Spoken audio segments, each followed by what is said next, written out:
ایک سوال یہ تحریر فرمایا ہے کہ نماز میں خشوع کیسے حاصل کریں؟ ایک مسلمان جس نے بچپن میں نماز عربی میں سیکھی ہے، اردو اور انگریزی میں کیا نماز پڑھ سکتا ہے؟ کیونکہ عربی سے ناواقف ہے اور اپنی زبان میں پڑھنے سے زیادہ خشوع حاصل کرتا ہے۔ بہت مبارک اور بہت اچھی کاوش ہے جو آپ نے جس کے متعلق دریافت فرمایا ہے۔ نماز میں یقیناً خشوع ہونا چاہیے۔ نماز میں اللہ کے سامنے بہت انہماک اور یکسوئی سے حاضری ہونی چاہیے۔ سب سے بڑی چیز یہ ہے کہ آدمی اپنی نماز کو حضرت رسالت مآب صلی اللہ علیہ وسلم کی سنت کے مطابق بنائے۔ سب سے بڑی چیز یہ ہے کہ نماز کی جستجو میں رہے کہ حضور اقدس صلی اللہ علیہ وسلم نماز میں کون سی صورتیں پڑھا کرتے تھے، کون سی تسبیحات پڑھا کرتے تھے، کس موقع پہ کیا جملے ادا فرمایا کرتے تھے۔ یہ نماز میں خشوع و خضوع کی ایک بہت بڑی چیز۔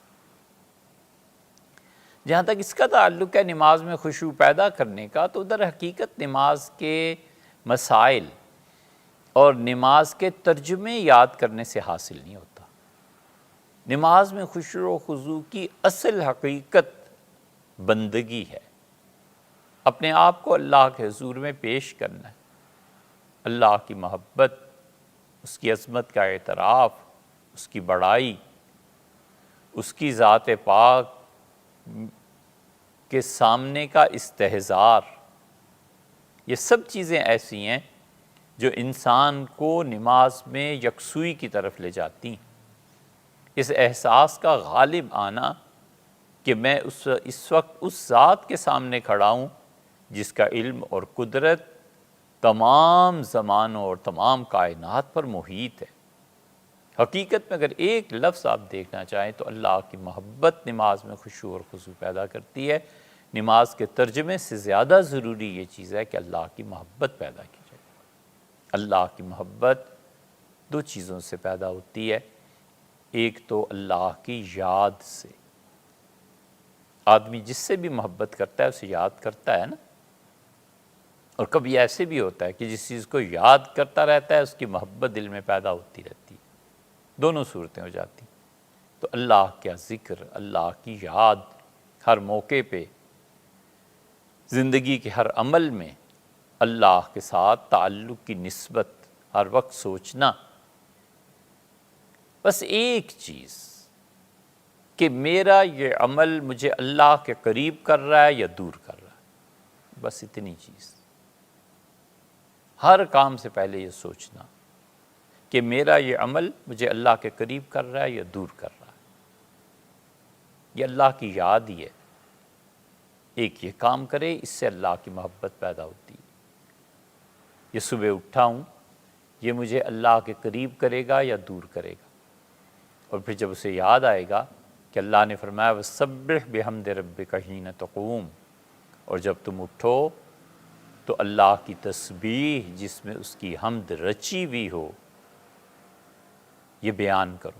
تو آنکھ کھلتے ہی جس حال میں بھی ہے اس نے پڑھا سبحان اللہ و بحمدہ، سبحان اللہ العظیم۔ اٹھا ہے نا نیند سے، اللہ نے فرمایا حین تقوم، جب تم اٹھو۔ کس چیز سے اٹھو؟ اس کی تشریحات مفسرین نے مختلف کی ہیں۔ جب تم سو کے اٹھو تو پہلا جملہ اس نے آنکھ کھلتے پہ پڑھا سبحان اللہ و بحمدہ، یہ اللہ کی محبت اس میں آئی۔ بیٹھا ہوا ہے، اٹھا کرسی سے تو یہ پڑھا سبحان اللہ و بحمدہ۔ لیٹا ہوا ہے، آرام کر رہا ہے، باتیں کر رہا ہے، اٹھنا ہے، باورچی خانے کی طرف جانا ہے، صحن میں جانا ہے، گھر سے باہر جانا ہے، اٹھنا ہے نا۔ اٹھا تو پھر کہتا ہے سبحان اللہ و بحمدہ۔ اللہ کا ذکر اللہ کی یاد کو پیدا کرتا ہے، اللہ سے محبت اور تعلق کو پیدا کرتا ہے، ایک یہ، اور دوسرے اللہ کی محبت جن لوگوں میں ہوتی ہے ان کی صحبت اختیار کرنا، ان کو سننا، ان کے پاس جانا، ان کی محبت در حقیقت اللہ ہی کے لیے ہو جائے تو آہستہ آہستہ صحبت کی تاثیر اور محبت کا انتقال یہ ہو جاتا ہے، محبت منتقل ہوتی رہتی۔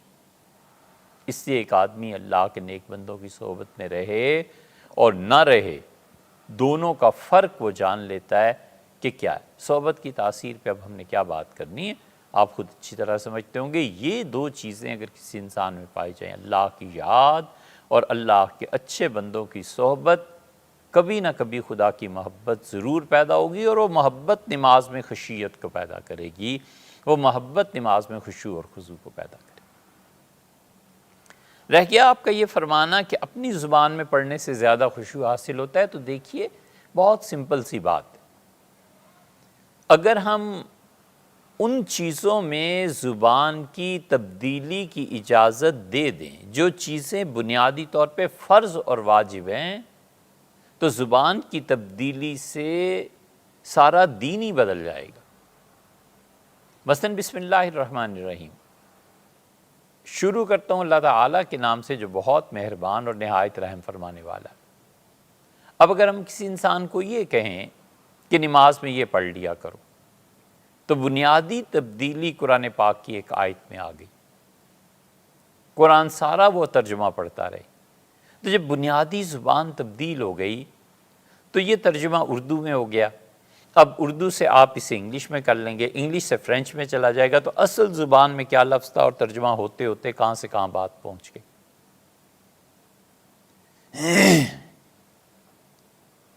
سارا دین ہی مٹ جائے گا، سارا دین ہی تبدیل ہو جائے گا۔ اس لیے کوئی بھی اپنی قانونی زبان کو بدلنے کی اجازت نہیں دیتا۔ پاکستان کا قانون ہے، یہ انگلش میں لکھا گیا ہے، کیا یہ کوئی اجازت دے گا کہ انگلش کے ترجمے کو اردو میں کریں اور پھر اردو کے مطابق جو دفعہ اور سزا بنتی ہے وہ لگائیں؟ اب ایک لفظ مثلاً وہاں لکھا گیا اڈلٹری، اردو میں یہ کن کن معانی میں استعمال ہوتا ہے؟ اب کوئی آدمی کسی کو حد سے بچانے کے لیے اس کا اردو میں وہ ترجمہ کرے جو اس سے حد کو ساقط کرے، کوئی قانون دان اس کی اجازت دے گا؟ تھیف، چور ہے، اور اگر اس کا ترجمہ کچھ اور کر دیں، بددیانت، تو چوری اور بددیانتی میں کتنا فرق ہے؟ چوری کی تعریف اور ہے، بددیانتی کی تعریف اور ہے، کہاں سے کہاں بات پہنچ جائے گی؟ یہ وہ بنیادی غلطی تھی جو عیسائیت اور یہودیت میں ہوئی کہ انہوں نے مذہب کی ان چیزوں کو جو فرض اور واجب کے درجے میں تھیں ان کو تبدیل کرنے کی اجازت دے دی، تو زبان کی تبدیلی سے ان کے سارے نظاموں پہ فرق پڑا، نہ عبادت ہو رہی، نہ معاشرت ہو رہی، نہ معاملات ہو رہے، نہ اخلاقیات کے اعتبار سے مذہب کی روح سے جو چیزیں بنتی تھی وہ رہی، سب تبدیلی ہو گئی۔ اس لیے اس کی اجازت نہیں دی جا سکتی۔ اسی لیے حنفی فقہا کے نزدیک جمعے کا جو خطبہ ہے نا، یہ واجب ہے، ضروری ہے۔ وہ کہتے ہیں یہ ضروری ہے اور عربی میں ضروری ہے، ہم اس کی تبدیل کرنے کی اجازت نہیں دیتے۔ نماز خود قرآن کریم یہ عربی میں۔ اور آخری بات آپ سے عرض کریں، ممکن ہے ناگوار گزرے لیکن ذرا دیر کے لیے اسے برداشت کرنا چاہیے۔ اب مسلمان ایسے نالائق ہو گئے ہیں کہ ایک مقام اور مرتبہ جو اللہ نے رکھا ہے علم کا، بجائے اس کے کہ اوپر کی طرف اٹھیں نیچے کی دعوت دیتے ہیں، نیچے کی طرف کھینچتے ہیں، بجائے اس کے کہ اپنی استعداد کو بڑھا کر عربیت کو سیکھیں، عربی زبان کو سیکھیں اور اپنے اسلاف کی کتابیں پڑھیں، کتاب و سنت کو دیکھیں، فقہ کی کتابوں کو دیکھیں۔ اپنے عربی نہ پڑھنے کی نالائکی کو تبدیل کرنا چاہتے ہیں کہ اس کو ٹرانسلیٹ کر دیجئے، اس کو ٹرانسلیٹ کر دیجئے۔ بھی آپ نے عربی کیوں نہیں پڑھی؟ آپ نے کیوں نہیں وقت نکالا اسے پڑھنے؟ آپ عربی کہتے ہیں۔ آپ ہم سے پوچھئے کہ فارسی جو بر صغیر میں اب تک رائج رہی ہے، اب تک بڈھے وہ مل جاتے ہیں 60 سال 70 سال کے، جنہوں نے کہا ہم نے اپنی دادی سے فارسی پڑھی تھی، ہمارے دادا فارسی میں ایسے بات کیا کرتے تھے۔ اب تک، ابھی تک یہ آخری نسل ہے، بس اس کے بعد ختم ہو جائے گا معاملہ، اب تک وہ ملتے ہیں۔ اس فارسی کو چھوڑ دینے سے ہم بر صغیر کے لوگ اپنے آباء و اجداد کی کوئی 1200 سال کی تاریخ کچھ نہیں جانتے۔ آپ کیا سمجھتے ہیں فارسی نہ پڑھی ہو تو اقبال سمجھ میں آ سکتے ہیں؟ آپ کیا سمجھتے ہیں فارسی اگر بچوں نے نہیں پڑھی تو یہ غالب کو کبھی سمجھ سکتے؟ غالب جتنا اردو میں نظر آتے ہیں نا، غالب اس سے 100 گنا زیادہ فارسی میں ہے۔ وہ تو اللہ نے احسان فرمایا، مہربانی ہوئی کہ مرزا غالب اردو میں آ گئے۔ وہ تو اردو میں آنا ہی نہیں چاہتے تھے، وہ تو بیدل کی تحریر، بیدل کے طرز پہ چلنا چاہتے تھے۔ بیدل جیسا فلسفی اور صوفی دوسرا کون پیدا ہوا ہے امت میں؟ اتنے بلند اشعار ہیں اس کے کہ سمجھ میں آنے بسا اوقات دشوار ہو جاتے ہیں کہ آخر وہ کہنا کیا چاہتا ہے۔ وہ فارسی نہ آتی ہو تو کیا پتہ ہے، آپ کہیں سرے سے شاعری اور ادب ہی ضروری نہیں ہے اور صرف وہ علوم ضروری ہیں جو سائنٹیفک ہیں، تو پھر سائنٹیفک علوم محض پڑھ لینے سے اللہ کے سامنے رونا، اپنے بھائیوں کی محبت، دعا میں آہوزاری اور انسانی جذبات، ایک دوسرے کا احترام اور منزلت اور قدر ایک دوسرے کی، یہ بھی نہیں پھر آتا۔ انسان کا دل ان جذبات سے عاری ہو جاتا ہے جن جذبات کی بنا پر اسے زندگی میں اقدار، رنگوں، حسن، ان سب چیزوں سے محبت یا نفرت پیدا ہوتی۔ ہم جن محبتوں اور نفرتوں کے ساتھ جیتے ہیں اور زندگی خوبصورتی سے گزرتی ہے، یہ سب اس ادب، شاعری، تاریخ اور انہی چیزوں کے اثرات ہیں جو انسانی طبیعت کی طرف لوٹ کے آتے ہیں۔ اگر کہیں اسی کی ضرورت نہیں ہے تو پھر آپ کی مرضی۔ ہم خود اپنا درجہ کیوں نہیں بلند کرتے؟ ہم اپنے بچوں کو فارسی اور عربی کیوں نہیں پڑھاتے؟ حتیٰ کہ بہتر اردو کے لیے۔ آپ کو معلوم ہے ہمارے یہاں آغا خان فاؤنڈیشن ہے کراچی میں۔ ہمارے علم کی حد تک پاکستان میں جتنے میڈیکل کالجز ہیں، 2 نے کام کیا ہے۔ ایک انہوں نے کام کیا ہے اور اچھا کام کیا ہے کہ آغا خان میڈیکل کالج میں جتنے بچے پڑھنے جاتے ہیں انہیں 1 مہینے تک عربی فارسی پڑھاتے ہیں تاکہ وہ بنیادی طور پہ کچھ تو سیکھیں۔ نہ ہونے سے تو 1 مہینہ اچھا ہے نا، کچھ تو سیکھیں کہ اردو میں کیا کیا الفاظ اور کیسے آئیں، کچھ نہ کچھ پڑھاتے ہیں۔ یہ قدر ان میں تھوڑی سی باقی ہے۔ اور ایک ہمارے یہاں اسلام آباد میڈیکل کالج ہے اور وہاں پرنسپل جو ہیں ڈاکٹر اکبر صاحب ہیں غالباً، انہوں نے پابندی لگا دی ہے کہ ان کے کالج میں کوئی اسٹوڈنٹ جینز نہیں پہن سکتا۔ انہوں نے کہا داخل ہی نہیں ہو سکتا ہمارے کالج میں۔